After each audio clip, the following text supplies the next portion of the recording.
Next 9 news में आपका बहुत बहुत स्वागत है। मैं हूं आपके साथ अबरारुल हक रहमानी। दिल्ली एमसीडी चुनाव को लेकर के अजय माकन ने बड़ा बयान दिया और दरअसल इस बयान के बाद कहीं ना कहीं दिल्ली की राजनीति तो गरमाई और साथ ही राजस्थान में जो घमासान चल रहा है मुख्यमंत्री पद को लेकर के, उस पर भी उन्होंने बड़ी बात कह दी है।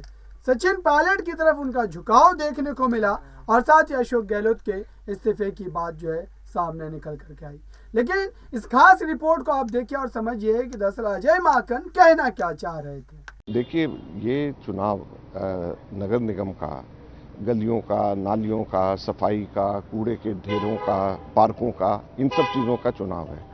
तो मेरा सभी लोगों से, सभी मतदाताओं से यही अपील है कि इस चुनाव के अंदर कैंडिडेट को देखें और कैंडिडेट्स को देख करके कौन उनका सबसे ज़्यादा काम कर सकता है उसके आधार के ऊपर वोट दें।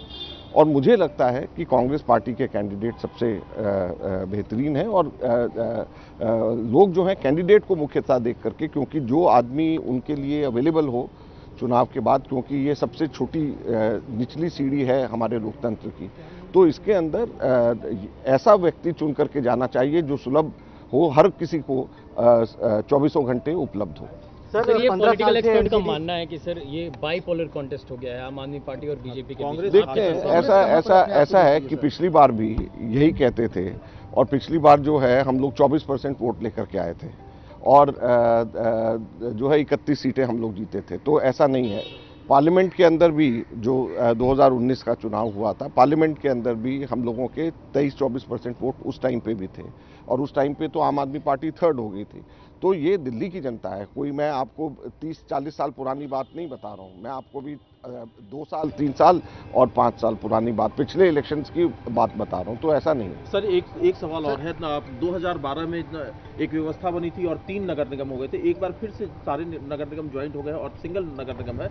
आपको लगता है कि इससे थोड़ा फर्क पड़ता है ना?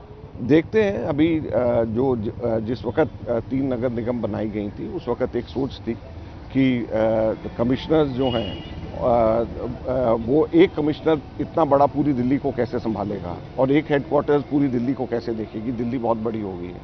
और उस चीज़ को ध्यान में रख करके 3 हिस्से करे गए थे। जमुना पार के लोगों को दूसरी जगह पे आने में दिक्कत होती है और सारी पूरी की पूरी दिल्ली एक जगह के ऊपर कैसे जा सकती है, तो ये ध्यान में रख करके करा गया था। सर्विसेज इम्प्रूव हो, ये करके करा गया। सर कांग्रेस अपने आप को कहाँ देखती है? आखिरी सवाल मैंने बताया तो है। तो आपने देखा हमारी इस खास रिपोर्ट को। इस रिपोर्ट को देखने के बाद ये बात आपको समझ में आ गई होगी कि अजय माकन राजस्थान की सियासत में अब समाधान की ओर बढ़ने की बात कर रहे हैं। लेकिन वाकई क्या सचिन पायलट के सीएम पद को लेकर अशोक गहलोत रजामंदी जाहिर कर पाएंगे? ये एक बड़ा सवाल है। देखते आने वाले समय में अजय माकन के इस बयान का कितना असर देखने को मिलता है। इस खास रिपोर्ट में बस इतना ही। देखते रहिए ताज़ा तरीन खबरों के लिए नेक्स्ट 9 न्यूज़ को। धन्यवाद।